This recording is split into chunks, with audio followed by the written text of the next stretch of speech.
Good afternoon. This is actually our 2-year anniversary of entering the winter maintenance sector by being the service delivery partner for Climator in the UK. We launched at the Innovation Festival in New York 2 years ago, and within that 2-year period, the sector has changed and is changing. It's changing from the supply chain perspective, and it's changing at the client perspective. What we're seeing is new entrants into the sector, like ourselves, offering Internet of Things sensor technology supported by artificial intelligence software platforms. We're seeing supply chain collaboration for a variety of intelligent applications within the sector. And at the same time, we have clients and winter practitioners who are challenged. They're challenged from a variety of reasons, from budgetary, from resource, from sustainability, and they're also overwhelmed by this introduction and new wave of technology that's coming into the sector.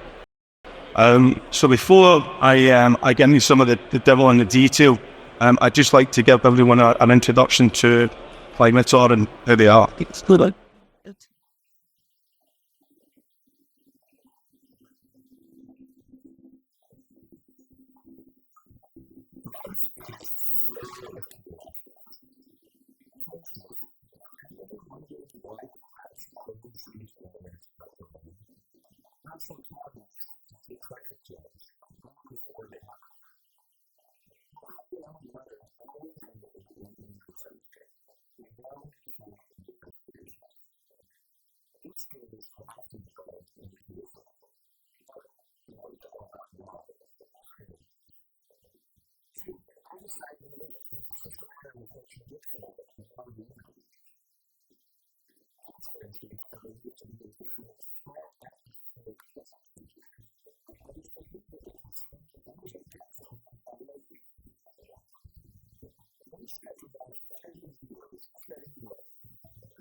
So, very sophisticated technology that's been delivered by the guys at Climator. In the Nordics and Scandinavia, they've been delivering this technology for a number of years.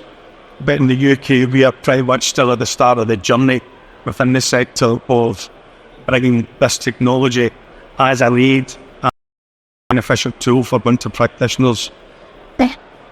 The next few slides that I am going to show you here are from Blackpool Council, so thanks to Ian Large for allowing us access to his data. And Blackpool's actually quite an interesting story. They, up until the installation of our sensors, were reliant on the neighbouring weather stations from Lancashire County Council, and they had no infrastructure of their own. We installed some sensors prior to October last year, and we're now at the end of that first winter season of a deployment, and the guys there are still working through and looking back at what's been delivered, what they've understood and what they've learned. But you can see here there's some quite significant anecdotal evidence that's coming out from it. There are a variety of perceived mutual benefits to the authority. I'll let you guys read the notes. But essentially, the process that we started with Blackpool was to undertake what we call a climatology report. And this is a desktop exercise where the scientists, the climatologists, do a desktop exercise looking at the local area. They look at the topography, and they look at all the key components that will have an influence or a potential influence on the weather.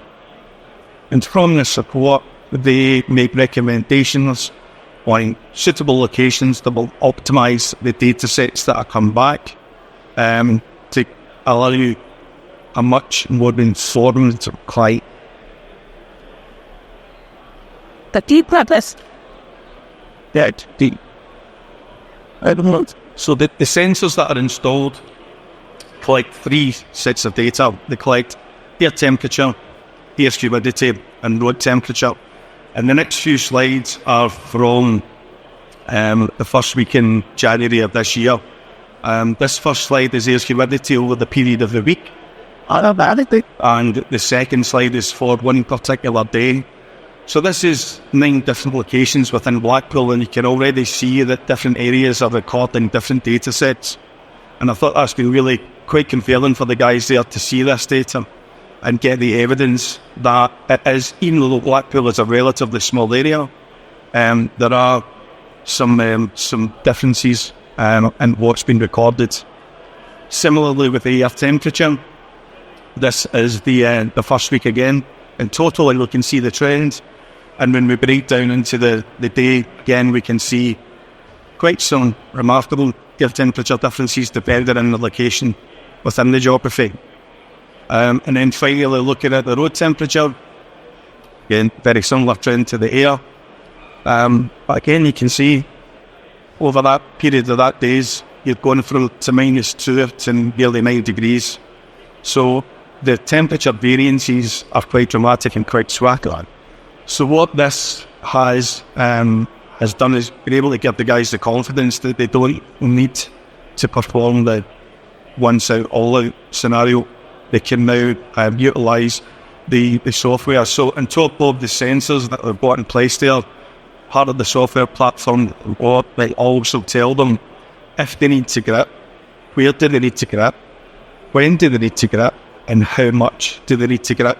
I haven't put any of that information in this slide deck, so I can share that later.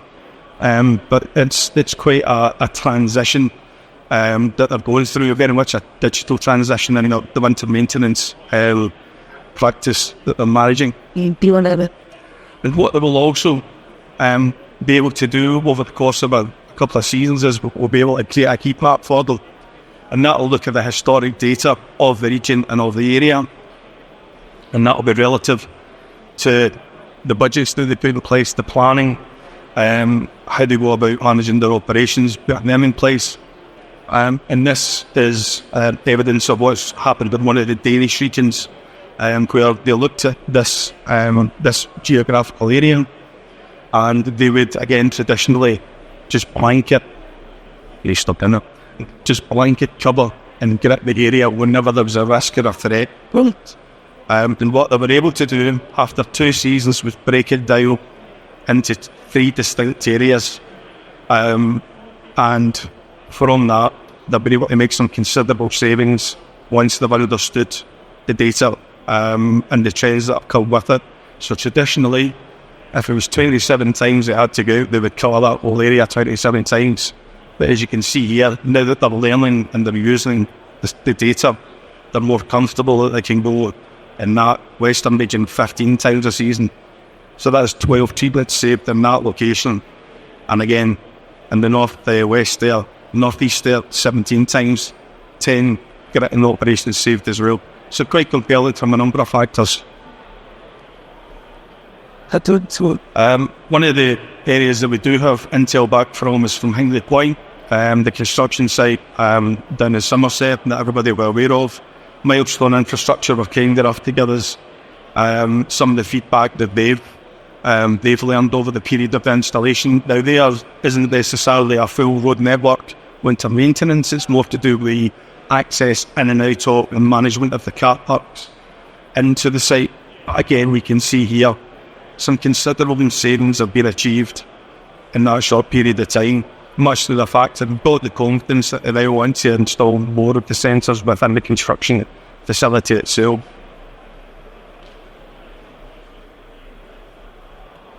Yes. We'll just let you guys get that for a second.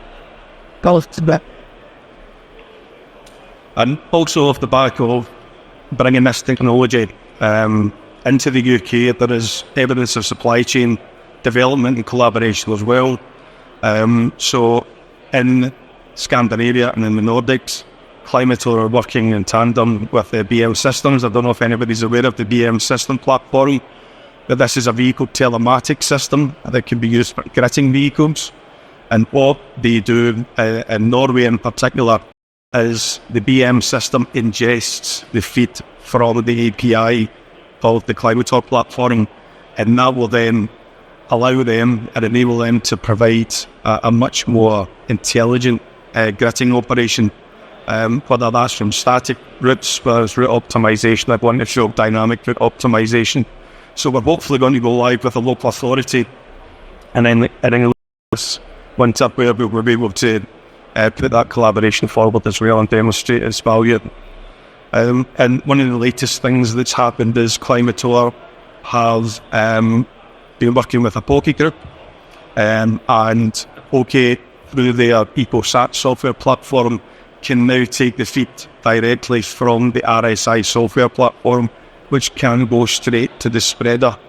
And again, in real time, it will tell the spreader when it needs to spread, how much it needs to spread, and when to stop.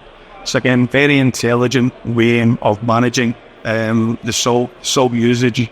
And I think this type of supply chain collaboration is only going to increase going forward. Very fine. That's pretty much me. Trying to keep it short and sweet.